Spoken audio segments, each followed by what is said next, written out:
Wouldn't you just love to become a confident adventure rider? Visit benmotorcycleadventures.com/adventure motorcycle training to learn more about our 1, 2, and 4-day training courses we'll be offering in 2020.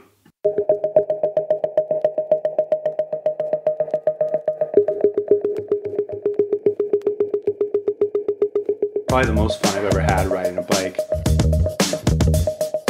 And I thought, wow, this is the greatest street bike ever built. This fork is actually maybe even a little more complex than what is on the 500s currently.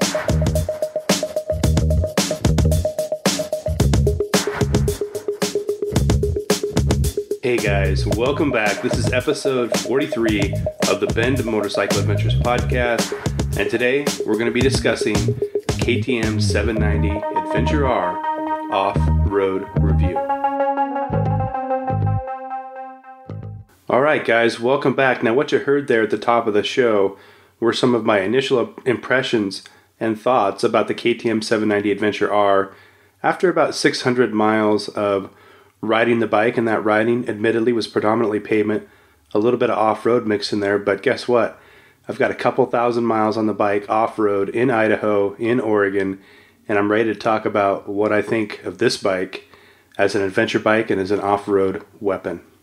Also on today's show, listener questions about the 790. I polled my audience on both Instagram and Facebook, and I've got a handful of questions that I'll answer for you on the show.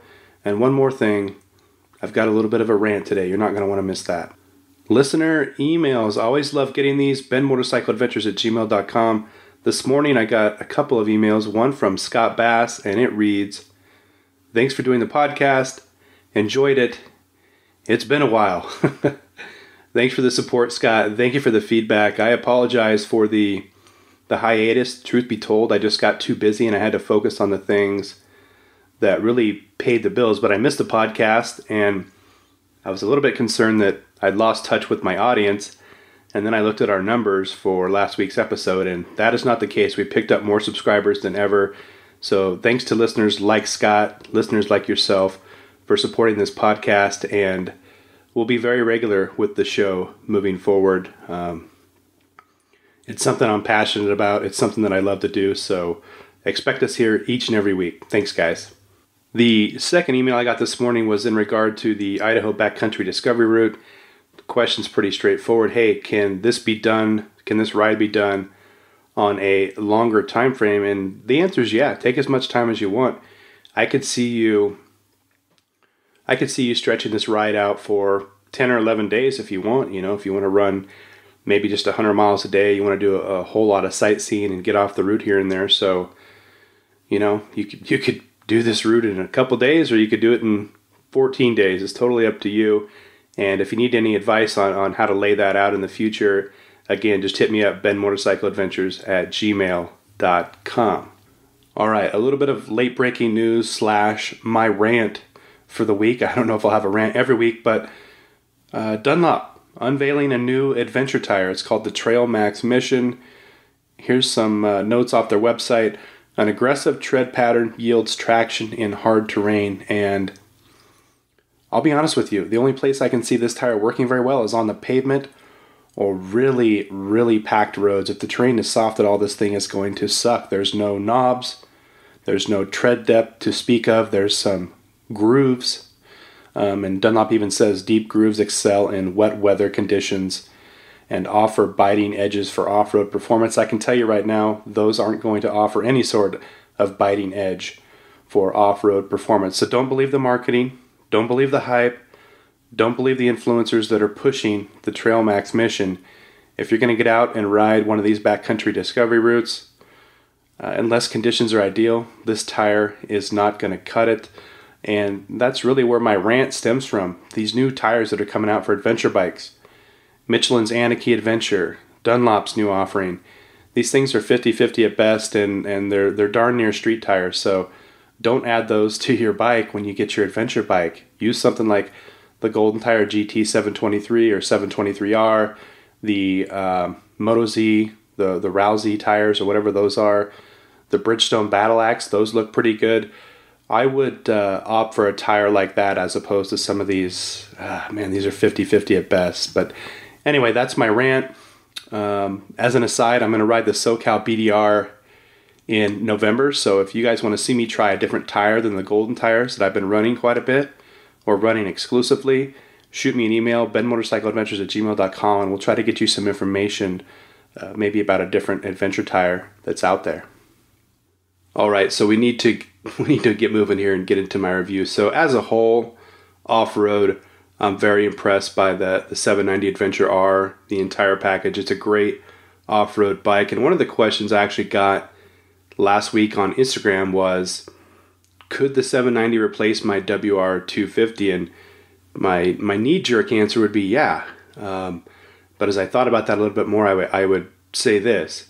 If you use the WR250 as a dual sport bike, a little bit of pavement, a lot of dirt roads, gravel roads, things like that, yeah, the 790 is going to be a significant upgrade despite the weight gain. The weight that you're going to put on the bike is going to be considerably heavier than the WR250. But if you like to get out and ride some technical trails, I would say no. Not all of us are Chris Birch. Not all of us can ride our bikes under those circumstances. I wouldn't hesitate to take my bike on 2-track stuff and some smoother single-track stuff, but you start to get into the gnarly type of riding, I just don't feel like it's that kind of bike. Can it be done? Most definitely. I could do it, but it's just not the kind of scenarios that I bought this bike for, or the kind of scenarios that I want to put this bike in. So again, if you've got a WR250 and you're looking to replace it as a dual sport, I'd say the 790 is a pretty big upgrade. I think you're going to be very happy with that bike as a whole. But again, if you like to get out on the trails and maybe they're a little bit sloppy, a little bit technical, depending on your skill set, the 790 probably wouldn't be the ultimate choice.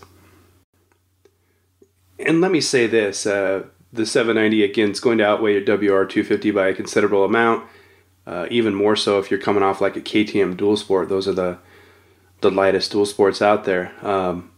You don't really notice the 790 weight off-road until you get down in those lower gears and the lower speeds. If you're cruising along at what I would call or consider like traditional dual sport pace, maybe, 20 to 40 miles an hour, you don't really feel the weight. The bike is very nimble. The handling is great. The suspension is the best suspension that's ever been on an adventure bike from the factory, which leads me to the next question I got, which is, do you have any intention of upgrading the suspension? There is some kit suspension that can be bought for the bike. I think it's like $3,500 or $3,000. I don't need that. Again, I'm not putting this bike in situations or scenarios that I think would require upgraded suspension. I'm not even going to have my suspension done. Out of the box, in my mind, this bike is very adventure ready, and I've put it through the paces already with the type of riding I'm going to do. Technical stuff here in Oregon and in Idaho, it's not going to get too much more difficult for me. So again, yeah, I'm going to leave the suspension the way it is. I may stiffen it up a little bit just based off of, kind of the amount of weight, the luggage that I carry, but really impressed with the suspension so far. The only issue I really had with the suspension, or I noticed where I wished it was a little bit better, was some of the downhill G-outs or big ditch type water bars on the Magruder corridor. Coming into those things at that angle, I don't know if it was suspension related or just flex in the frame or lack thereof due to this designer frame, but I took a couple harsh hits coming off the Magruder and kind of had to change my style when I approached those things coming at them pointed downhill. If I was coming uphill, I was just lofting the front wheel off over them with ease, so that was pretty sweet. But that's really the only issue I've had. Technical rock sections, even some rooty sections on the roads in Idaho, man, I picked my way right through there, and it was great. I was really impressed with the suspension overall.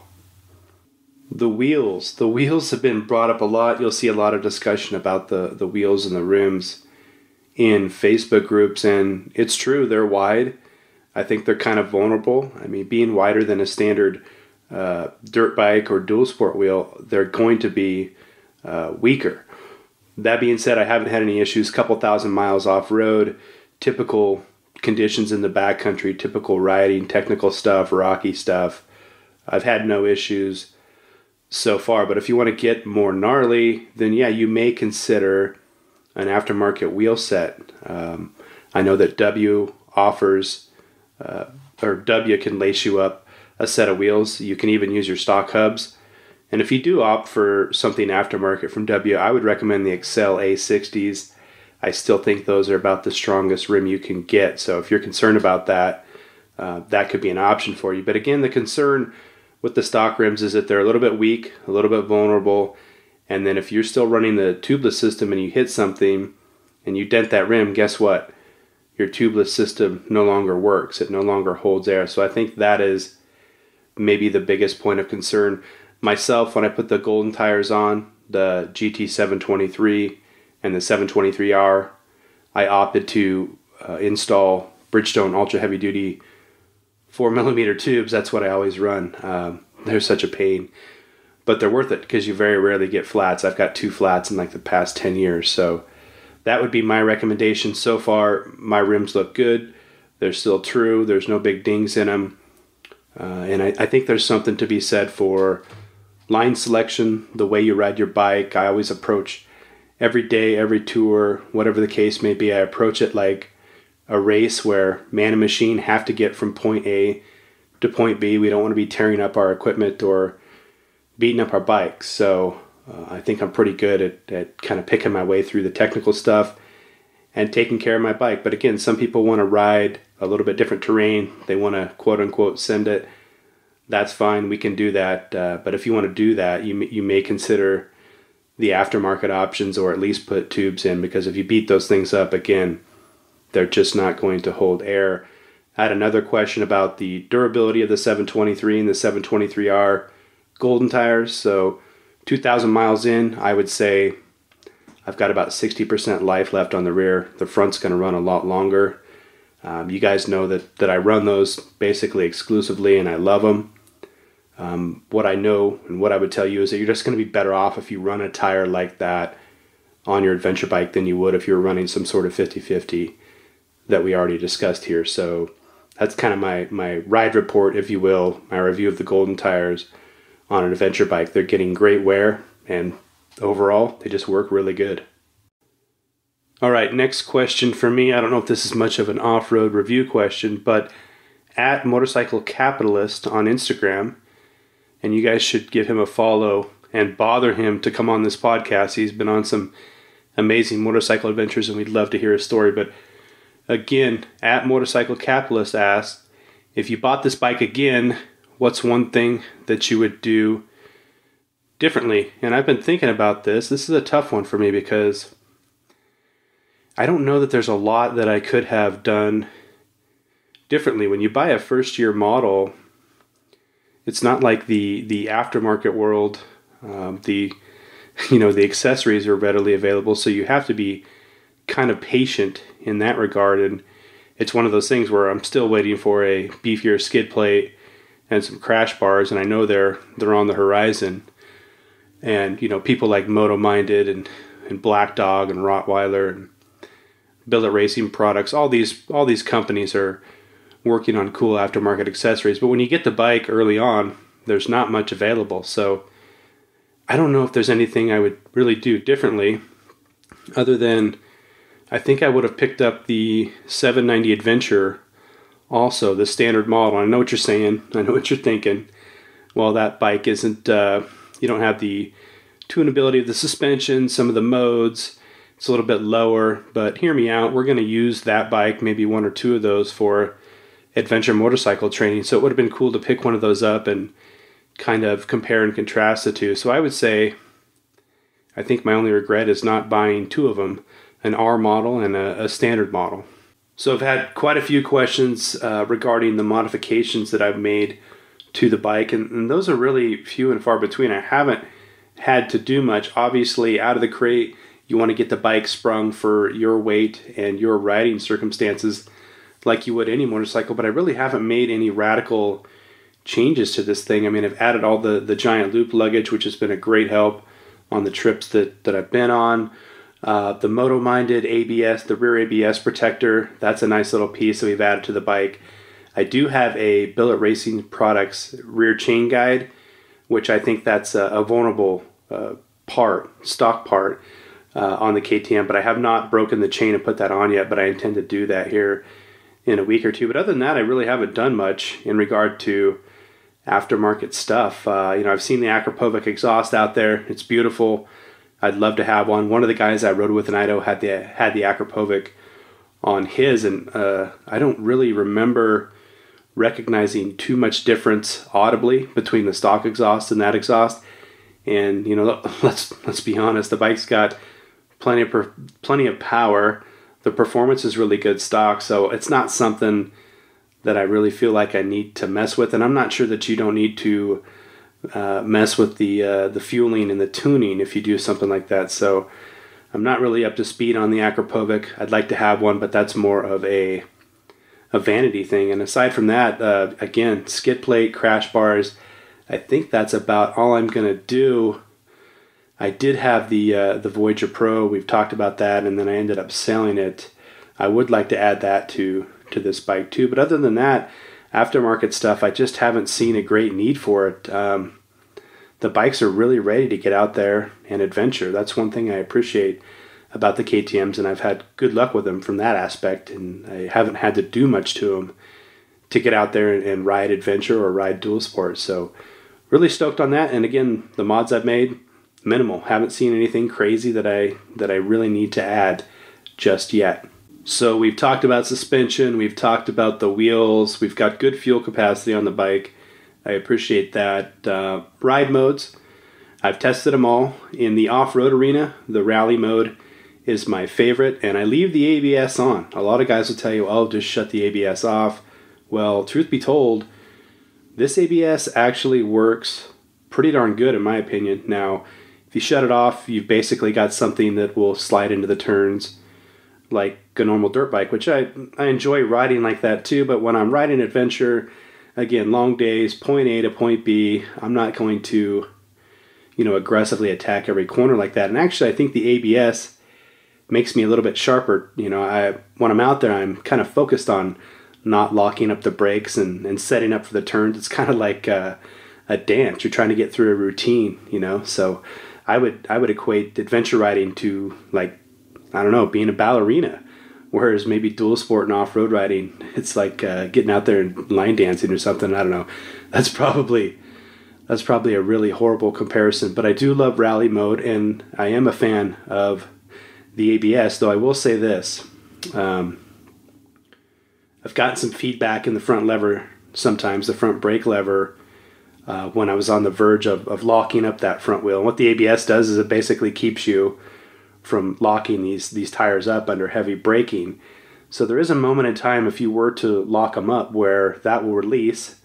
You'll get some feedback in the pedal and the brake lever, and basically you won't have brakes for a millisecond as the ABS does its thing. So that's something that you may need to adjust to if you're coming off, your everyday dirt bike that doesn't have ABS. That's something you want to adjust to, and you can tailor the ABS settings the way you like them, or you can just shut it off, like I said. But I'm running with the ABS on, but you should be cognizant of the fact that if you get in a spot where you need to lock it up, lean it over, get stopped in a big hurry off-road, if you don't have the ABS off, it's going to take you a little bit further to get the bike completely stopped, and that's something that I think everybody should consider and most definitely be aware of. Back to the modes a little bit. Again, you can kind of tune the delivery and the power of the bike. One thing, when we were in Idaho on our first day, I was able to get the bike actually out on some wet asphalt, and we were doing about, 60, 65 miles an hour on some wet pavement in a downpour, and I used that wet road mode, and that was good. I was comfortable out there. And what I wanted to say was, hey, if you get the 790 and maybe the power feels a little bit overwhelming, you can mess with some of those modes in the delivery to kind of tune this thing to your liking. And like I said before, you might even consider running that wet mode in the backcountry, on the dirt roads, because it'll detune the bike some and it'll actually be easier to ride. So there's a lot of options out there, and that's one nice thing about these adventure bikes. You can really nerd out on it. You can really get into the details to set up the bike the way you want it. So that, for me, that was awesome. Obviously, I'm pretty easy to work with. Give me rally, give me street. I could do without the wet pavement mode, but I liked it when I needed it. But I don't need too much, and I'm not going to mess with it too much. I'm just riding the bike, and it's everything I've done, every mode I've been in, everything has been really comfortable. Again, I've mentioned before I wasn't really stoked on the off-road mode. I don't really run that one too much, but pretty happy with everything else. As far as reliability and durability goes, I've had 2 issues with the bike. The first being within the first 100 miles, and that was the leaky countershaft seal, and I had that obviously replaced. Under warranty, didn't take too long to repair that, and I haven't had an issue with it since, and I most definitely was not the only one to experience that issue. Another issue I had, I was actually riding down from Trinity Lakes to the middle fork of the Boise River and went to press on the brake pedal, slide into a corner, if you will, and there was nothing there. The pedal blew all the way through, and it scared the crap out of me. You don't expect to press a pedal and not have brake, but I had a brake issue on the Idaho BDR second day, and we messed around with it, took it apart, took the rear caliper apart, but it wasn't a trail side repair. It wasn't something we could address out there, so I'm not really sure what that is, and I've been riding it around a little bit, and I'm starting to think I just had some air in there or a bubble or something, and it kind of worked itself out because it seems to be back to normal. Now I'm going to take a 3-day ride this weekend and kind of go over it one more time. If it's still an issue, I'm going to have it sent in, but we've got kind of one last ride here we need to knock out before winter rolls in. So other than that, I've had no issues. Bike started up every time. Performance has been great. And I'll be the first to admit, I expected some issues with this first-year model. I don't think there was a ton of lead time in regard to development, so I expected some things to go wrong, but sometimes that's the price you pay to get one of these first-year models and be one of the first people to have them. So I would expect refined models in the future. Whatever issues KTM had with the bikes this year, I would expect that to be addressed, but the stuff I've had so far, these 2 things have been minor, and like I said, I think the rear brake thing has kind of remedied itself, but I guess I'm fortunate that I use a lot of front brake, because 5 days on the Idaho BDR without a rear brake was kind of sketchy, and it kind of came back throughout the ride.